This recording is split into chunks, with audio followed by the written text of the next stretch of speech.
तो गाइस यहाँ पे हम जीटीयू का सबसे आईएमपी क्वेश्चन देखेंगे, difference between verification and validation. ये एग्जाम में 3 बार आ चुका है। सबसे पहले आया था विंटर 2023 के अंदर क्वेश्चन 4 में बी में, यानी 4 मार्क्स के लिए।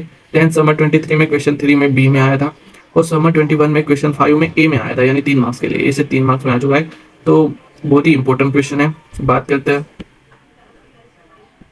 सबसे पहले वेरिफिकेशन एंड वैलिडेशन। वेरिफिकेशन क्या होता है? वेरिफिकेशन इज अ प्रोसेस और वैलिडेशन इज अ सॉफ्टवेयर। यहाँ पर वेरिफिकेशन में प्रोसेस ही चल रही होती है, वैलिडेशन में सॉफ्टवेयर बन चुका होता है। तो पहला ही पॉइंट वही है, process evolution in development phase. Process development के अंदर चल रही है, software evolution at the end of development. Software बन चुका है at the end of development. Then second point के डिफरेंशिएट देख लेते हैं। यहाँ पर चेक किया जाता है कि वो स्पेसिफिक रिक्वायरमेंट को मीट कर रहे हैं कि नहीं कर रहे।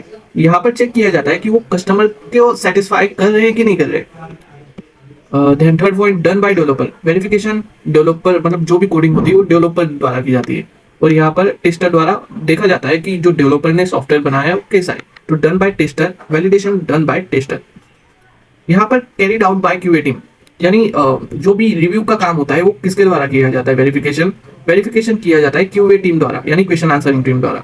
और यहाँ पर टेस्टिंग टीम ही देखती है कि वैलिड है कि नहीं है सॉफ्टवेयर। फिर एक्टिविटी कौन कौन सी होती है? इसमें एक्टिविटी होती है रिव्यू, मीटिंग एंड इंस्पेक्शन। इसमें एक्टिविटी होती है grey box, white box, black box, यानी ऊपर से देखना सॉफ्टवेयर को, फिर बैकएंड में देखना, वो सारी चीजें। Verification execution of code not under the verification, मतलब जो भी कोड का एग्जीक्यूशन होता है एंड में, वो वेरिफिकेशन में नहीं होता है, वैलिडेशन में होता है। तो यही पॉइंट है।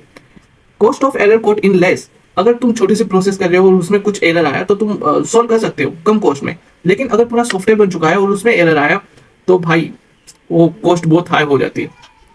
Explain output according to input.